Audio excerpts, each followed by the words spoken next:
Hi ஒருவன் எல்லோரும் எப்படி இருக்கீங்க? நல்லா இருப்பீங்கன்னு நினைக்கிறேன். ஸோ ரிசல்ட் வரக்கு வேறு வெயிட் பண்ணிகிட்ருக்கீங்க. ஓகே, நல்ல ரிசல்ட்டாக எல்லாத்துக்கும் வரும். என்னுடைய வாழ்த்துக்கள். கண்டிப்பாக காமாக இருங்க, ரிலாக்ஸாக இருங்க, நல்ல ரிசல்ட் வரும். சரி, ஓகே. நம்ம சேனலுக்கு முதல் முறையாக இருந்தால் சப்ஸ்கிரைப் பண்ணலாம், பண்ணுங்கள். நிறையா வீடியோஸ் இன்ஜினியரிங் சம்மந்தப்பட்டதாக பார்த்துட்ருக்குறோம்.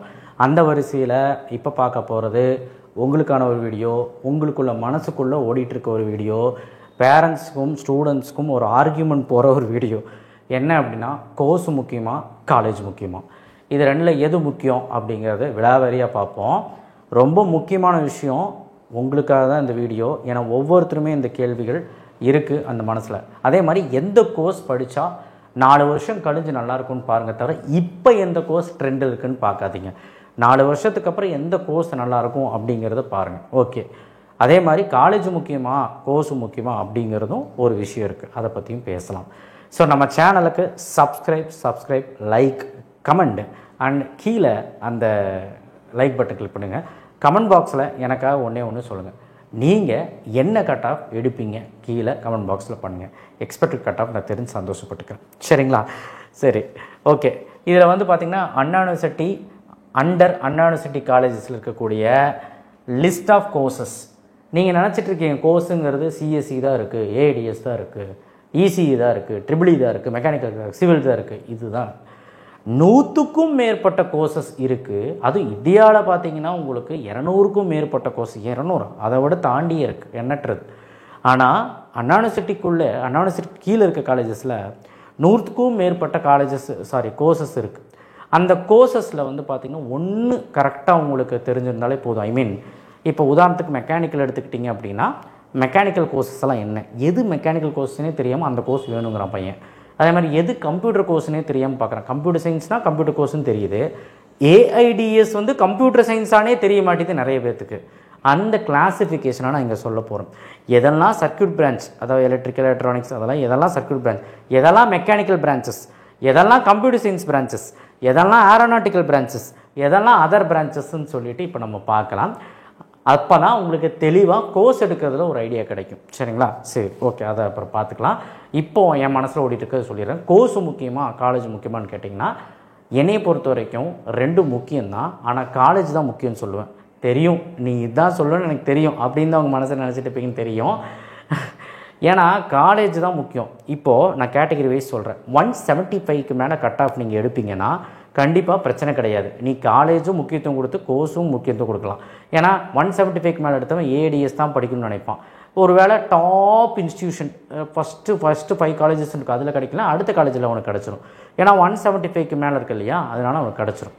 இப்போ 175லேருந்து 150 கீழே கிட்ட இருக்கிறவன், இந்த ரேஞ்சில் இருக்க பசங்க டயர் 1ல், அதுவும் பெரிய டாப் இன்ஸ்டியூஷன் நான் போட்ட பாருங்க, கோயம்புத்தூர், சென்னையெல்லாம் போட்டேன் இல்லையா, அந்த மாதிரி சவுத் ஜோன்லேயும் இருக்குது. திருநெல்வேலி, திருச்சி, மதுரை, இதிலெல்லாம் இங்கெல்லாம் இருக்குது. பட் அங்கெல்லாம் எடுத்து பார்க்கும்போது ஒரு ஃபியூ காலேஜஸ் தான் டாப் காலேஜஸ் இன்ஸ்டியூஷனில் வருது. ஐ மீன் டாப் காலேஜஸ் லிஸ்ட்டில் வருது.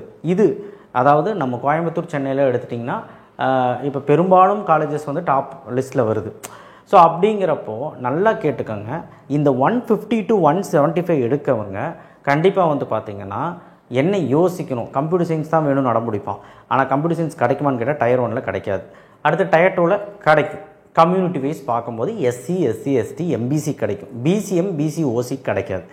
அப்போ அடுத்த ஆப்ஷனை என்னென்னு பார்க்கணும். நீ சர்க்யூட் பிரான்ச்சஸா, இல்லை அடுத்து மெக்கானிக்கல் பிரான்ச்சஸா, இல்லை ஏரோநாட்டிக்கலா, இல்லை பயோடெக்னாலஜி, பயோமெடிக்கல் பிரான்ச்சஸா, இல்லை அதர் எனி பிரான்ச்சஸா, அந்த மாதிரி செகண்டரி பிரான்ச்சஸை யோசிச்சுட்டு போயிடணும். காலேஜுக்கு முக்கியத்துவம் கொடுத்து டாப் காலேஜில் அடுத்த கோர்ஸ் என்ன இருக்குன்னு பாரு. அதை விட்டுட்டு டயர் 3, டயர் 4ல் போயிட்டு ஒரு கம்ப்யூட்டர் சயின்ஸ் போய் பண்ணோன்னா அது வேஸ்ட். நீ இன்ஜினியரிங் படிக்கிறது வேஸ்ட். அது ஏன்னோ நான் சொல்கிறேன், வீடியோ ஸ்கிப் பண்ணாமல் பாருங்கள். அடுத்து 150 கீழே வரவன் கண்டிப்பாக கோர்ஸ், கண்டிப்பாக ஏடிஎஸ் தான் வேணும், கண்டிப்பாக ஏஎம்எல் தான் வேணும்னு அடம்பிடிக்கூடாது. ஏன்னா இந்த 150 to 175 வரவங்க கூட ஆப்ஷன்ஸ் இருக்குது. சிஎஸ்சி ஏதோ ஒரு காலேஜஸில் நல்ல காலேஜ்லேயே கிடைக்கும். ஆனால் இந்த 150 கீழே எடுக்கிறவனுக்கு ஆப்ஷனே கிடையாது. டாப் டயர் 1லேயும் டயர் 2லேயும் பக்காவாக எல்லாமே முடிஞ்சிடும். ரவுண்ட் 1, ரவுண்ட் 2ல் எல்லாமே முடிஞ்சிடும். கம்ப்யூட்டர் சயின்ஸ் மொத்தமாக முடிஞ்சிடும். கம்ப்யூட்டர் சயின்ஸ்னால் கம்ப்யூட்டர் சென்ட்ரிக் கோர்சஸ் எல்லாமே முடிஞ்சிடும். ஆனால் அதை தவிர சர்க்யூட் பிரான்ச் இருக்கும், மெக்கானிக்கல் பிரான்ச் இருக்கும், சிவில் பிரான்ச்சஸ் இருக்கும், ஏரோநாட்டிக்கல் இருக்கும், பயோ சம்மந்தப்பட்ட பிரான்ச்சஸ் இருக்கும், எல்லாமே இருக்கும். ஸோ அதை நம்ம எடுக்கலாமா அப்படிங்கிறதான் நீங்கள் யோசிக்கணும். தவிர கம்ப்யூட்டர் சயின்ஸ் எடுக்கலாமான்னு கேட்டால் என்னை பொறுத்த வரைக்கும் கம்ப்யூட்டர் சயின்ஸ் கிடைக்காது. டயர் 3 டயர் 4 கீழே வர காலேஜஸில் கண்டிப்பாக கிடைக்கும். ஆனால் அங்கே போய் கம்ப்யூட்டர் சயின்ஸ் படிக்கிறதுக்கு படிக்காமலே இருக்கலாம். ஏனும் அது சொல்கிறேன், வெயிட் பண்ணுங்கள். அப்போது நீங்கள் 150 கீழே எடுத்துட்டிங்கன்னா ஆப்ஷன்ஸை ஜாஸ்திப்படுத்துங்க. சிஎஸ்சி, அதுக்கப்புறம் ஏடிஎஸ், ஏஎம்எல், அதுக்கப்புறம் அந்த கம்ப்யூட்டர் சயின்ஸ் எல்லாமே ட்ரை பண்ணுங்கள். கிடைக்கலனா அடுத்த சர்க்யூட், அடுத்த மெக்கானிக்கல். ஏன்னா கோர்ஸுக்கு அங்கே முக்கியத்துவம் கொடுக்க முடியாது.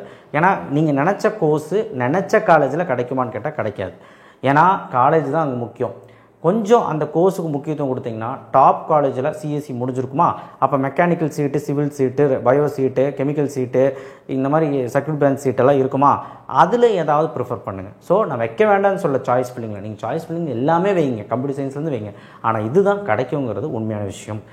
ஏன் நான் சொல்கிறேன், இப்போ டயர் 1 காலேஜ்னு சொல்கிறாங்களா, அந்த காலேஜெல்லாம் வந்து பார்த்திங்கன்னா ஒரு வருஷத்துக்கு, அதாவது பிளேஸ்மெண்ட் வராங்க அப்படின்னா 50 lakhs per annum, 64 lakhs per annum அப்படின்னு போடுறாங்கல்ல. அப்படின்னா ஒரு வருஷத்துக்கு 50 லட்ச ரூபா சம்பளம் வரைக்கும் வரக்கூடிய பிளேஸ்மெண்ட் வருவாங்க.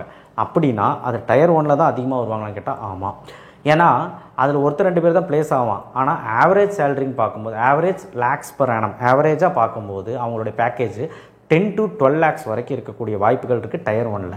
இதுவே டயர் 2 வந்து பார்த்திங்கன்னா உங்களுக்கு கண்டிப்பாக கம்மியாகவும் ஒரு 5 to 6 lakhs per annum தான் இருக்கும். ஒரு 7 lakhs முடி கூட சொல்லலாம். அடுத்தது டயர் 3 டயர் 4 வந்து பார்த்திங்கன்னா ஒரு 2 to 4 lakhs per annum தான் இருக்கும். இப்போ அந்த சேலரி ரேஞ்சும் கம்மியாகுது. இதுக்கு நீங்கள் பிஎஸ்சியை படிச்சுட்டு போயிடலாம், எதுக்கு இன்ஜினியரிங் படிக்கிறீங்க. ஒன்று.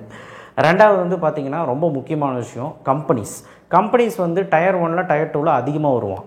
அதே டயர் 1 ரொம்ப அதிகமாக வருவான். இப்போ வந்து பிஹெச்டியில் எடுத்துட்டிங்கன்னா 100 கம்பெனி சாலிடாக வருவாங்க. ஆனால் இதுவே வந்து டயர் 4 வந்து 10 கம்பெனி வர்றதுக்கே கஷ்டப்படும். ஸோ அதில் உங்களுக்கு ஆப்பர்ச்சுனிட்டிஸ் கம்மியாகுதா. அப்போது ஒருத்தர் 2 பேர் மட்டும்தான் பிளேஸ் ஆகாம தவிர ஒரு கிளாஸில் 50 பேர்த்துக்குமே அந்த ஆப்பர்ச்சுனிட்டி கிடைக்காது. ஆப்பர்ச்சுனிட்டி கம்மியாக என்னங்கன்னா நீ பிளேஸ் ஆக மாட்டேன். இதுதான் நடக்குது. ஸோ அப்போ நீ யோசிச்சுக்கோ, கோர்ஸ் முக்கியமாக, காலேஜ் முக்கியமாக. நல்ல காலேஜ் தானே முக்கியம், அதுக்கு தான். அப்போது நிறைய பேர் சொல்கிறாங்க, சார் மெக்கானிக்கல் எடுத்தால் ஐடியில் போய் சேர முடியாது, சிவில் எடுத்தால் ஐடியில் போய் சேர முடியாது. நீங்கள் என்ன கோர்ஸ் எடுத்தாலும் ஐடியில் போய் சேரணும் அப்படின்னு நினச்சிங்கன்னா உங்களுக்கான ஸ்கில்லை டெவலப் பண்ணி வச்சுக்கோங்க. இந்த லீவில் கண்டிப்பாக நீங்கள் வந்து C++, ஜாவா, பைத்தான் போன்ற சின்ன அந்த பேசிக்ஸ் உடைய ப்ரோக்ராமிங் லாங்குவேஜை நீங்கள் கற்று வச்சே ஆகணும். அண்ட் ஃபண்டமெண்டல்ஸ் தெரிஞ்சு வச்சே ஆகணும். அண்ட் உள்ளே போகிறக்கு முன்னாடியே இதெல்லாம் தெரிஞ்சுக்கிட்டு போனீங்கன்னா கொஞ்சம் சௌரியமாக இருக்கும். அண்ட் 3 வருஷத்துலேயே நீங்கள் நிறைய விஷயத்தை கற்றுக்கணும், அப்டேட்டடாக இருக்கணும். என்ன அவங்க டெக்னிக்கல் நாலேஜை வளர்த்துக்கணும்னு பார்க்குறாங்க, ஸ்கில்லை டெவலப் பண்ணணும்னு பார்க்குறாங்க, உங்களுக்கு எதாவது தெரியுமான்னு பார்க்குறாங்க. இதெல்லாம் ஓகேனா உங்களுக்கு கண்டிப்பாக கம்பெனியில் வேலை கிடைக்கும். மெக்கானிக்கல், ட்ரிபிள் இ, சிவில் இந்த மாதிரி கோர்சஸ் எல்லாம் எடுக்கிறவங்களுக்கு ஐடியில் வாய்ப்பு உண்டு. இது எங்கே உண்டு அப்படின்னா ஸ்கில்லு கண்டிப்பாக இருந்தீங்கன்னா எங்கே போய் படித்தாலும் உண்டு. ஆனால் அதே மாதிரி டயர் 1 காலேஜஸில் சிவில் மெக்கானிக்கலுக்கும் ப்ரிஃபரன்ஸ் கொடுக்குறாங்க. ஸோ அதனால தான் சொல்கிறேன், நீங்கள் மெக்கானிக்கல் படிச்சுட்டு எங்களுக்கு ஐடி கம்பெனி வரலன்னு சொல்லி அழுகாதீங்க. நீங்கள் உங்களுக்கு டேலண்ட் இருக்குது, உங்களுக்கு இந்த மாதிரி வந்து கம்ப்யூட்டர் சென்ட்ரிக் கோர்சஸ் சம்மந்தப்பட்ட ஏதோ ப்ரோக்ராமிங், கோடிங் லாங்குவேஜெல்லாம் எனக்கு தெரியும் அப்படின்னா கண்டிப்பாக உங்களை செலக்ட் பண்ணுவாங்க. உண்மைதான், சில கம்பெனிஸ் வந்து ரெக்ரூட் பண்ணுறதுல தான். ஆனால் ஆப்பர்ச்சுனிட்டிஸ் அதிகமாக இருக்கிற இடத்துல கண்டிப்பாக கூப்பிடுவாங்க. ஸோ கோர் பிரான்ச்சஸ் கண்டிப்பாக டயர் 1 காலேஜில் மட்டும்தான் வருவான், அடுத்தடுத்த காலேஜில் வரமாட்டான். காரணம் என்ன அப்படின்னா டயர் 1 காலேஜில் தான் நல்லா படிக்கிற பையன். கோர் பிரான்ச்சஸ்க்கு ஆளுங்க அவ்வளோ தேவையில்லை. ஆனால் ஐடி கம்பெனிக்கு வந்து சொல்லக்கூடாது, ஒரு கம்பெனிலே எடுத்துக்கிட்டிங்கன்னா ஒரு 10,000-20,000 பேர் வேலை பண்ணுறதுக்கான வாய்ப்புகள் இருக்குது. அந்த மாதிரி எக்ஸ்போஷர் இருக்கும் ஐடி கம்பெனியில். அப்போ ஃப்ரெஷர்ஸை நிறைய பேர் எடுப்போம். ஆனால் கோர் கம்பெனிக்கு அவ்வளோ தேவையில்லை. இதெல்லாம் புரிஞ்சுக்கோங்க. இதெல்லாம் புரிஞ்சுட்டு கரெக்டாக வந்து உங்களுடைய காலேஜஸை செலக்ட் பண்ணுங்கள். அவ்வளோதான். காலேஜ் தான் முக்கியங்க கோர்ஸை விட. இதுக்கு மேலே எக்ஸ்ப்ளனேஷன் என்னால் கொடுக்க முடியாது. அண்ணா யூனிவர்சிட்டி கீழே எவ்வளோ கோர்சஸ் இருக்குதுன்னு பார்த்துருவோம். கம்ப்யூட்டர் சயின்ஸ்னு எடுத்துக்கிட்டிங்கன்னா இது உங்களுக்கு தெரியணும். இந்த பிடிஎஃப் நான் உங்களுக்கு ஷேர் பண்ணுறேன்.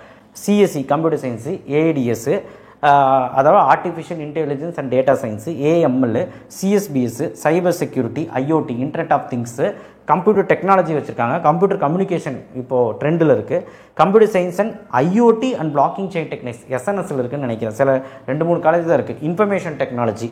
ஸோ இதுலேயும் செல்ஃப் சப்போர்ட் கோர்ஸும் இருக்குது. செல்ஃப் சப்போர்ட் கோர்ஸ்னால் இப்போ அண்ணா யூனிவர்சிட்டி, பிஹெச்டிலாம் வந்து பார்த்திங்கன்னா கவர்மெண்ட் எய்டட் யூஜிசி நார்ம்ஸ் படி அவங்க உதவியில் படிக்கிறாங்க. அவங்க கொஞ்சம் ஃபண்டு கொடுப்பாங்க. அது மூலயமா அதுதான் கவர்மெண்ட் எய்டுன்னு சொல்லுவாங்க. ஸோ அதில் வர கோர்சஸில் செல்ஃப் சப்போர்ட்டுன்னு சொல்லுவாங்க. சிஐடியில், தியாகராஜெல்லாம் இருக்கும். செல்ஃப் சப்போர்ட் கோர்ஸ்னால் கொஞ்சம் ஃபீஸ் அதிகமாக இருக்கும் கவர்மெண்ட் எய்டை விட. அதாவது ப்ரைவேட்டில் என்ன வாங்குறாங்களோ அதே தான் கவர்மெண்ட் எய்ட்லேயும் வாங்குவாங்க செல்ஃப் சப்போர்ட்டுக்கு. இதுதான் செல்ஃப் சப்போர்ட். கொஞ்சம் எக்ஸ்ட்ராவாக ஃபீஸ் இருக்கும். அண்ட் ஆல்சோ அவங்க full and full take over. அதாவது கொஞ்சம் ஃபீஸ் அதிகமாக இருக்குது. இது ஓப்பனாக ஓகேவா. அடுத்தது எலக்ட்ரானிக்ஸில் ECE, electronic communication engineering, triple E, electronics, electrical and engineering. Electronics and telecommunication இருக்குது, எலக்ட்ரானிக்ஸ் அண்ட் இன்ஸ்ட்ருமெண்டேஷன் இருக்குது, இன்ஸ்ட்ருமெண்டேஷன் அண்ட் கண்ட்ரோல் இன்ஜினியரிங் இருக்குது. இது எல்லா காலேஜ்லையும் இருக்கான்னு கேட்டிங்கன்னா இசிஇ ட்ரிபிள் எல்லா காலேஜ்லையும் இருக்கும். ஆனால் மீதி இருக்கிற 3 கோர்சஸ் வந்து பார்த்திங்கன்னா சில காலேஜஸ் மட்டும்தான் இருக்குது. மெக்கானிக்கல் அப்படின்னா மெக்கானிக்கல் இருக்குது, automobile, chemical engineering, robotics automation, இதெல்லாம் மெக்கானிக்கல் கோர்சஸ் தான். அதுதான் சொல்கிறேன், நீங்கள் நல்ல காலேஜில் எது எடுத்தாலும் அது மெக்கானிக்கல் தான். ஓகேவா? Mining engineering, industrial engineering, material science and engineering, mechatronics, production engineering, metallurgical engineering, manufacturing engineering, mechanical and automation, robotics automation, mechanical Tamil medium இருக்குது, மெக்கானிக்கல் அண்ட் மெக்கட்ரானிக்ஸ் இருக்குது. ஸோ இது எல்லா காலேஜில் இருக்கான்னு சார்னு கேட்டிங்கன்னா மெக்கானிக்கல் எல்லா காலேஜிலும் இருக்குது. ஆனால் ப்ரொடக்ஷன், மெட்டலர்ஜி இந்த மாதிரிலாம் சொன்னேன் இல்லையா, அதெல்லாம் ஒரு சில கல்லூரிகள் இருக்குது, அது நீங்கள் தேடி கண்டுபிடிக்கணும். சிவில் அப்படின்னா civil engineering, civil and structural engineering, architecture, civil engineering and planning, civil Tamil medium. இந்த structural engineering, architecture, civil engineering பிளானிங்லாம் வந்து பார்த்திங்கன்னா பிஆர்க்கு படிக்கும்போது உங்களுக்கு வரும். நாட்டா எக்ஸாம் எழுதி உள்ளே போகிற மாதிரி இருக்கும். ஸோ இது வந்து கண்டிப்பாக வைட்டலான ஒரு கோர்சஸ் தான். சிவில் இன்ஜினியரிங் பொறுத்த வரைக்கும் யூனிவர்சிட்டிக்கில் இருக்க எல்லா காலேஜஸுமே மோஸ்ட்லி இருக்கும். பயோடெக்னாலஜி அப்படின்னா biotechnology, biomedical, environmental engineering, food technology, இதெல்லாம் பயாலஜி கீழே. Industrial biotechnology, medical electronics, agriculture engineering, இதெல்லாம் பயாலஜி ஓரியன்ட். அடுத்து other courses aeronautical, aerospace, aeronautics சம்மந்தப்பட்டது, அவ்வளோதான். Apparel technology, chemical and electrochemical engineering, இது ஒரே ஒரு காலேஜ் தான் இருக்குது. சரிங்களா? செராமிக் இன்ஜினியரிங், இதுவும் ஒரே ஒரு காலேஜ் தான் இருக்குது. செராமிக், அதுக்கப்புறம் அப்பேரல் டெக்னாலஜி, இதெல்லாமே அண்ணா யூனிவர்சிட்டியில் தான் இருக்குது. ஃபேஷன் டெக்னாலஜி நிறைய காலேஜில் இருக்குது. டெக்ஸ்டைல் இருக்குது. ஜியோ இன்ஃபர்மேட்டிக்ஸும் அண்ணா யூனிவர்சிட்டி தான் இருக்குது. சில காலேஜஸ் இல்லை, ஜியோ இன்ஃபர்மேட்டிக்ஸ் அதில் மட்டும்தான் இருக்குது. ஹேண்ட்லூம் அண்ட் டெக்ஸ்டைல் டெக்னாலஜியும் அந்த சென்ட்ரல் இன்ஸ்டிடியூஷனில் மட்டும்தான் இருக்குது. இன்ஃபர்மேஷன் சயின்ஸ் அண்ட் இன்ஜினியரிங் ஒரே ஒரு காலேஜ் தான் இருக்குது. நானோ science technology, plastic technology, petrochemical 2-3 காலேஜில், ஒரு 4-5-6 காலேஜில் இருக்குது. பெட்ரோலியம் இன்ஜினியரிங் இருக்குது. பேர்மெட்டிக்கல் டெக்னாலஜி வந்து பார்த்திங்கன்னா உங்களுக்கு அண்ணா யூனிவர்சிட்டியில் தான் நல்லாயிருக்கும். பாலிமர் டெக்னாலஜி அங்கே தான் இருக்குது. பிரிண்டிங் அண்ட் பேக்கிங்கும் அங்கே தான் இருக்குது. ரப்பர் அண்ட் பிளாஸ்டிக் டெக்னாலஜியும் அண்ணா யூனிவர்சிட்டியில் தான் இருக்குது. ஸோ அதுதான் சொல்கிறேன்ல, மோர் ஓவர் இவ்வளோ கோர்சஸ் உங்களுக்கு இருக்குது. ஸோ அண்ணா யூனிவர்சிட்டி கீழே வர்றது நீங்கள் என்னன்னா, நீங்கள் ட்ரிபிள்இ, இசிஇ, ஐடி இதை தெரிஞ்சு வச்சுக்கிட்டு, ஏடிஎஸ் தெரிஞ்சு வச்சுக்கிட்டு இந்த கோர்ஸ் தான் வேணும், அந்த கோர்ஸ் தான் வேணும் ஆரம்பிக்கிறீங்க. ஸோ இதில் இருக்க எல்லா கோர்ஸும் நல்ல கோர்ஸாக சார்னு கேட்டிங்கன்னா, நான் இப்போவும் சொல்கிறேன், சிஎஸ்சியில் இவ்வளோ கோர்ஸ் இருக்குது, எலக்ட்ரானிக்ஸில் இவ்வளோ கோர்ஸ் இருக்குது, மெக்கானிக்கலில் இவ்வளோ கோர்ஸ் இருக்குது, சிவிலில் இவ்வளோ கோர்ஸ் இருக்குது. உங்களுக்கு எந்த துறை பிடிச்சிருக்கோ அந்த துறையில் போங்க. அதில் நீங்கள் எடுத்துட்டிங்கன்னா என்ன கோர்ஸ் படித்தாலும், இப்போ உதாரணத்துக்கு இதில் ஐஓடி படிக்கிறீங்கன்னா ஐடியில் தான் வேலை பண்ணுவீங்க, ஏடிஎஸ் படிச்சிங்கன்னா ஐடியில் தான் வேலை பண்ணுவீங்க. அதனால் எந்த துறை பிடிக்குதோ அந்த துறையில் போனீங்கன்னா அது சம்மந்தப்பட்ட வேலை தான் கிடைக்கும். ஸோ அதனால் எல்லாம் ஒன்று தாங்கிறேன். எலக்ட்ரானிக் கம்யூனிகேஷன் படித்தாலும் ஒன்று தான், ட்ரிபிள்இ படித்தாலும் ஒன்று தான், இன்னும் ஒரு 5-6 சப்ஜெக்ட் மாறும், அவ்வளோதான். மித்தபடி பெருசாலாம் ஒன்றும் இருக்காது. ஸோ ஈஸின்னு போகிறீங்களே, ஈஸி போனால் ஐடியும் போகலாம், இதுவும் போகலாம். பட் ஆனால் ட்ரிபிள்இ படித்தாலும் ஐடி போகலாம், அண்ட் ஆல்சோ கோர் கம்பெனியும் போகலாங்கிறது நிறைய பேருக்கு தெரிய மாட்டேங்குது. ஸோ ப்ரிஃபரன்ஸ் ஜாஸ்தியாக வைங்க. டாப் காலேஜில் நிறையா சாய்ஸஸ் கொடுங்க. ஒரு காலேஜில் எவ்வளோ கோர்ஸ் வேணாலும் கொடுத்துக்கலாம். ஸோ அதனால் சாய்ஸஸ் எலாபரேட் பண்ணுங்கள். சாய்ஸஸ் இப்போ அண்ணா யூனிவர்சிட்டி எடுத்துட்டிங்கன்னா அதிலே ஒரு 4 சாய்ஸ் கொடுங்க. பிஹெச்டி எடுத்திங்கன்னா அதிலே ஒரு 4-5 சாய்ஸ் கொடுங்க. வெறும் கம்ப்யூட்டர் மட்டும் வச்சுட்டு போகாதீங்க. இதுதான் நான் சொல்ல முடியும். 4 வருஷம் கழிஞ்சு எது பெட்டராக இருக்கும் அப்படின்னு எங்கிட்ட கேட்டிங்கன்னா எலக்ட்ரானிக்ஸில் என்ன எடுத்து படித்தாலும் நீங்கள் வந்து மேலே வருவீங்க. கம்ப்யூட்டர் பெட்டராக இருக்குமான்னு கேட்டால் ஸ்கில்லு அண்ட் அப்டேட்டு வரக்கூடிய வருஷங்கள் எல்லாமே நீ அப்டேட் பண்ணிக்கிட்டே இருக்கும். அப்போ தான் மைண்ட் அப்டேட் பண்ணிக்கிட்டே இருந்தால் மட்டும்தான் உனக்கு வேலை வாய்ப்பு. வேலை கிடைச்சாலும் உனக்கு அப்டேட் பண்ணிட்டே இருக்கணும். இன்றைக்கெல்லாம் அடுத்த மெக்கானிக்கலுக்கு நல்ல வாய்ப்பு இருக்குது, சிவிலுக்குமே எதிர்காலத்தில் நல்ல வாய்ப்பு இருக்குது. இதெல்லாமே ஒரிஜினல் நான் சொன்னது, இதுதான் உண்மை. கம்ப்யூட்டர் வந்து 10 லட்சம் பேர் படிக்கிறான், பிஎஸ்சி, பிஇ எல்லாமே சேர்த்து 10 லட்சம் பேர்த்தில் 10 லட்சம் பேர்த்துக்கு வேலை கிடைக்குமா ஒரு வருஷத்தில்? கிடைக்காது. ஸோ அதனால் தயவுசெய்து ஒரு விஷயத்தை புரிஞ்சுக்கோங்க. நான் டிமோட்டிவேட் பண்ணல. கம்ப்யூட்டர் சயின்ஸ் வேணும்னு முடிவு பண்ணிட்டீங்கன்னா நல்ல காலேஜில் படிங்க. இல்லை அப்படின்னா உங்களுக்கு வேறு ஏதாவது டிபார்ட்மெண்ட் வந்து நல்ல டாப் காலேஜில் எடுங்க. ஏதோ ஒரு கல்லூரியில் போய் ஏதோ ஒன்று படித்து மாட்டிக்காதீங்க. That's it. அப்போ கோர்ஸும் முக்கியமாக, காலேஜ் முக்கியமாக, காலேஜ் தான் முக்கியம். நல்ல இன்ஸ்டிடியூஷன்ஸில் போய் படிச்சிங்கன்னா தான் உங்களுக்கு ஃபேக்கல்ட்டி, உங்களுக்கு லேப் ஃபெசிலிட்டி, உங்களுக்கு ஹாஸ்டல் ஃபெசிலிட்டி, ஃபுட்டு வரைக்கும் சரி, உங்களோட டிரான்ஸ்போர்ட்டு, அதுக்கப்புறம் உங்களை பிளேஸ்மெண்ட்டு, அதுக்கப்புறம் நல்ல எஜுகேஷனு நல்லா கற்றுக்குவீங்க. எல்லாமே நல்ல நாலேஜோடு வெளியே வருவீங்க.